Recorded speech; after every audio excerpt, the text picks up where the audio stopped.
I would say it's energizing. I think that it's super meaningful to be able to contribute our skills in a way that allows us to see impact and also to be able to work on problems that matter. I think Equitech Collective is a place where you choose to do good. So I would say like a phrase of for it would be a choice to do good, because none of us really have to be here to do the things that we are doing, but we all choose to be here.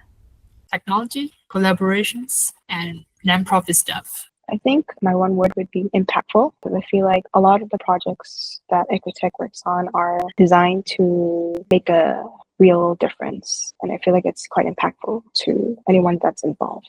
I think my one word would be Avengers. It reminds me of the movie Avengers. I think it's really cool how we all come together from different walks of life with different backgrounds, different skills and abilities, and we are all bringing it together to do good in this world. Yeah, enabling people who are doing good to use technology to do that better. In the projects that I have seen Equitech engaged in, Equitech normally partners with frontline organizations that are engaged full-time in serving a needy population. And so I see a lot of the pattern of work that Equitech has been doing in finding these people who are aiming to serve people and enable them to do that work better with the use of the technology background that Equitech brings. I would describe Equitech as like a door to a dream. In the past, I really passionate for being a software engineer, like studying software engineering and coding. And at the time, it really seemed impossible to me because of many situations and many conditions. But when I joined Dev Boot Camp, they helped me to make they make my dream seem possible. I can learn what I want to learn, and they make me feel like I can become a software engineer. Catalytic, and if I can have a second word, transformative. I think Equitech is very much about catalyzing systems change with technology.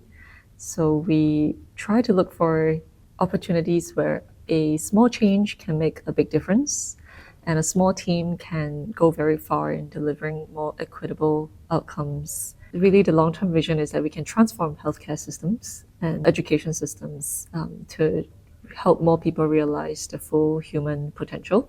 Every child can go to school, every child can receive good healthcare. Families are well served by the healthcare systems.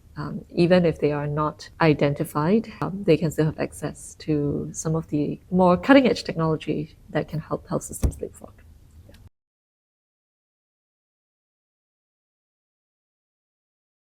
I would draw a parallel with giving someone tools to build a sandcastle.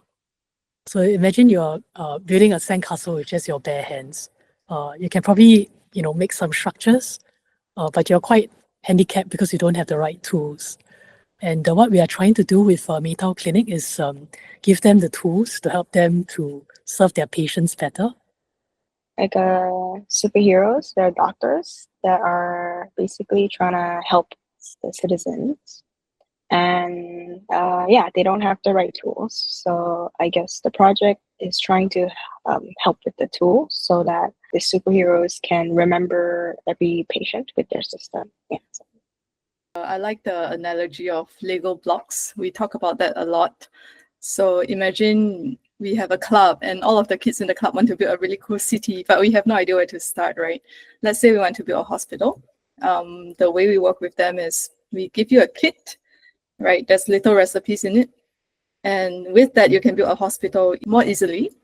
We also can run tiny workshops where we teach you how do you build that city, or how do we think about design? How do we think about where all of the pieces should fit?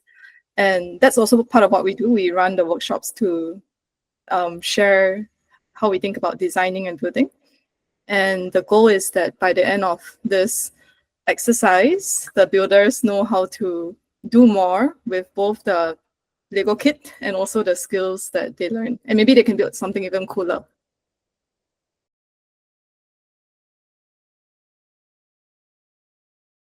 I have been, volunteering as a teacher in migrant school here in South Thailand. Yeah, so it was back in near the end of 2023. Equitech was also planning to have a coding camp for the students, and I was also interested in learning how to code. So it turns out, students might need more, guidance and support. So I also decided to step in as a teaching assistant for the code camp. So later, his name turned out to be Dev Gems.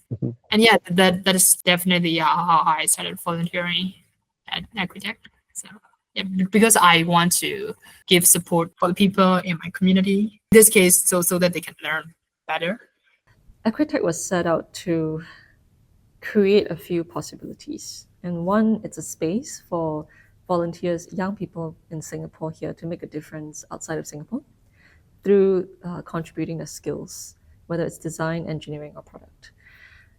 It's also a channel for us to get more attuned to challenges outside of Singapore. It's a way for us to give back, and to give back not only when we've made it, whether it's career-wise or wealth-wise before we give back, but to be giving back while we're building, and to be able to chart out a collective purpose and vision for a more equitable future. And equitable means, it doesn't mean equality, not that everyone has the same outcomes necessarily, but that everyone has a really fair shot at accessing basic healthcare, education, things that contribute to human flourishing.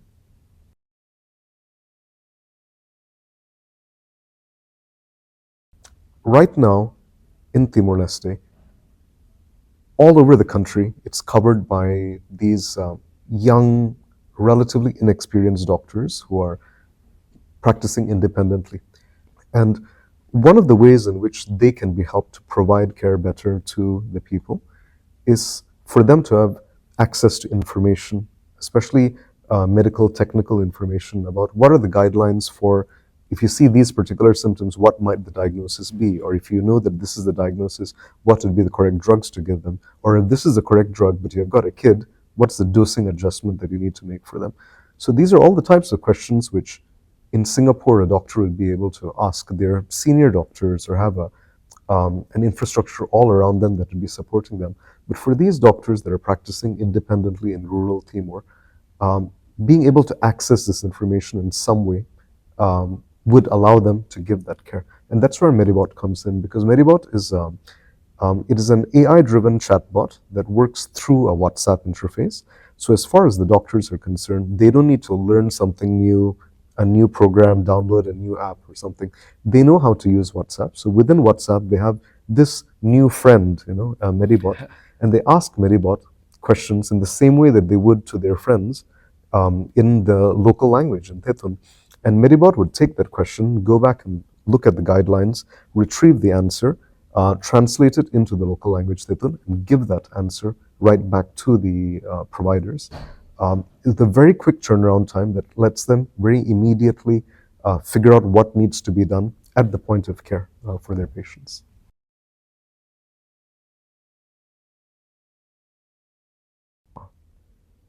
I would say that if we are trying to improve healthcare for the poor, if we're trying to do that in places where health systems are underdeveloped or weak, then we need to recognize that these systems are weak for many reasons. They're not just weak because nobody has done the thing that we want to do.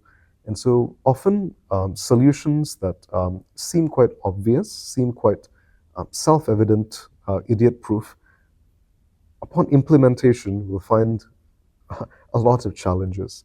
So often concepts that seem good on paper often fail not because there's a technical problem or a problem with the product or the technology, but because of the people processes, because of the need to get people to understand what's going on, to accept that it's something that they want to do, for it to be integrated into their normal workflows, and to accommodate for the fact that the people that we're trying to help do things better, they're already overwhelmed with 100 things to do and with their hands full.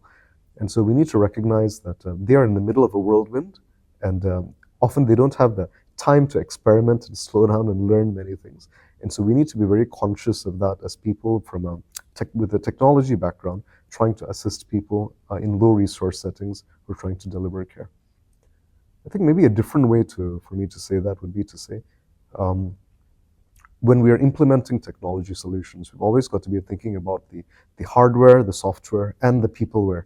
And often the hardware and software parts are the easy things for us to think about or to fix, but the peopleware things are really, really hard. They tend to be the hardest challenges, and they're also the challenges that take the longest time, but they're also the ones that are the fundamental reasons why healthcare can be weak in many of these low resource settings.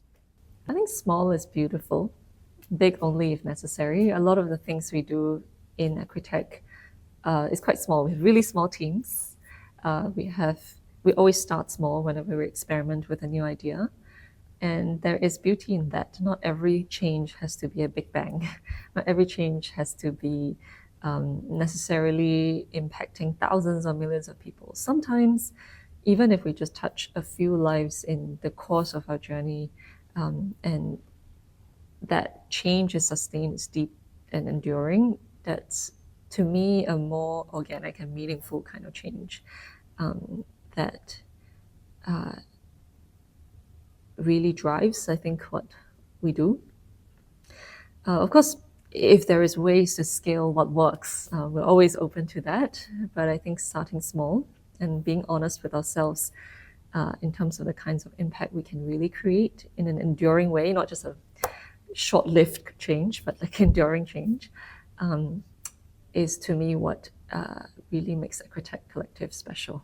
I think for most projects that start, it's just try. For a lot of things that we do, we may not go in with domain knowledge. We may not know how to even start, but you have to start somewhere. If you don't start, then you're just going to be stuck with where you are right now instead of achieving some vision that you might have for the future.